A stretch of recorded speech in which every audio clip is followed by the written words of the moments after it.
മിശിഹായിൽ പ്രിയ സഹോദരി സഹോദരന്മാരെ, ഷ്വൻഷ്ടാട്ട് ദൂതിലേക്ക് ഏവർക്കും സ്വാഗതം. വിശുദ്ധ മത്തായിയുടെ സുവിശേഷം അധ്യായം 20:17 മുതൽ 28 വരെയുള്ള തിരുവചനങ്ങൾ. യേശു തൻ്റെ 12 പേരെ മാത്രം കൂട്ടിക്കൊണ്ട് ജെറുസലേമിലേക്ക് യാത്ര ചെയ്തപ്പോൾ വഴിയിൽ വെച്ച് ഇങ്ങനെ അരുളി ചെയ്തു: ഇതാ, നമ്മൾ ജെറുസലേമിലേക്ക് പോകുന്നു. മനുഷ്യപുത്രൻ പ്രധാന പുരോഹിതന്മാർക്കും നിയമജർക്കും ഏൽപ്പിക്കപ്പെടും. അവർ അവനെ മരണത്തിന് വിധിക്കുകയും വിജാതിയർക്ക് ഏൽപ്പിച്ചു കൊടുക്കുകയും ചെയ്യും. അവർ അവനെ പരിഹസിക്കുകയും പ്രകരിക്കുകയും ക്രൂശിക്കുകയും ചെയ്യും. എന്നാൽ 3-ാം ദിവസം അവൻ ഉയർപ്പിക്കപ്പെടും.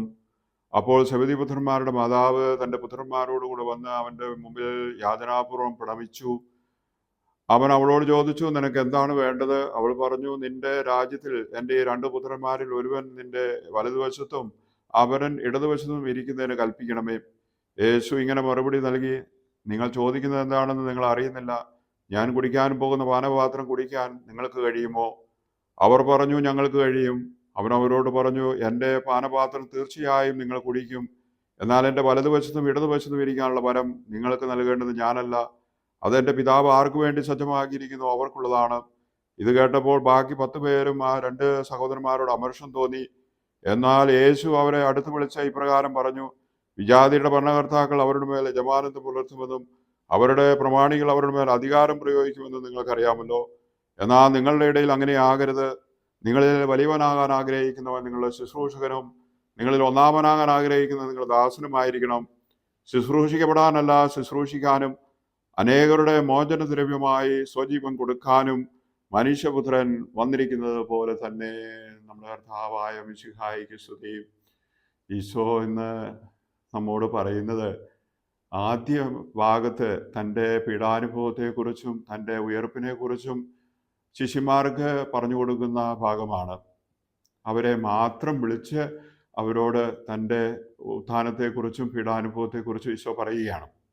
അപ്പോൾ സെബെദീപുത്രന്മാർ വന്ന് അവിടുത്തെ മുമ്പിൽ, പ്രത്യേകിച്ച് സെബെദീപുത്രന്മാരുടെ അമ്മ ഒരു റെക്കമെൻഡേഷൻ, അതായത് പ്രത്യേകമായിട്ട് ഒന്ന് പരിഗണിക്കണം എന്ന് പറയുകയാണ്. ഇന്ന് റെക്കമെൻഡേഷൻ്റെ ഒരു കാലഘട്ടത്തിലാണ് നമ്മൾ ജീവിച്ചുകൊണ്ടിരിക്കുന്നത്. എന്തിനും ഏതിനും റെക്കമെൻഡേഷനുണ്ട്. ഇവിടെ മാതാവ് തൻ്റെ മക്കളെക്കുറിച്ച് ഒരു നല്ല റെക്കമെൻഡേഷൻ നടത്തുകയാണ്. ഈശോയുടെ വലതുവശത്തും ഇടതുവശത്തും ഇരിക്കാനുള്ള വലിയ ഭാഗ്യം വേണം എന്ന് അമ്മ മക്കൾക്ക് വേണ്ടി ഒരു റെക്കമെൻഡേഷൻ നൽകുകയാണ്. ഈശോ അതിന് നൽകിയ മറുപടി വളരെ വിചിത്രമാണ്.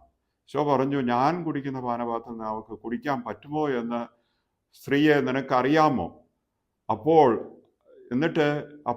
ഈശോ പറയുന്നു, അവര് അത് തീർച്ചയായിട്ടും കുടിക്കും. ഈ പാനപാത്രം എന്താണ്? അത് കുരിശുമരണമാണ്, മറ്റുള്ളവർക്ക് വേണ്ടി മോചനദ്രവ്യമായി സമർപ്പിക്കുന്നതാണ്. ഈശോ അവരോട് പറഞ്ഞു, നിങ്ങളിൽ ആർക്കെങ്കിലും വലിയവനാകാൻ ആഗ്രഹിക്കുന്നുവെങ്കിൽ അവൻ എല്ലാവരുടെയും ശുശ്രൂഷകനായിരിക്കണം.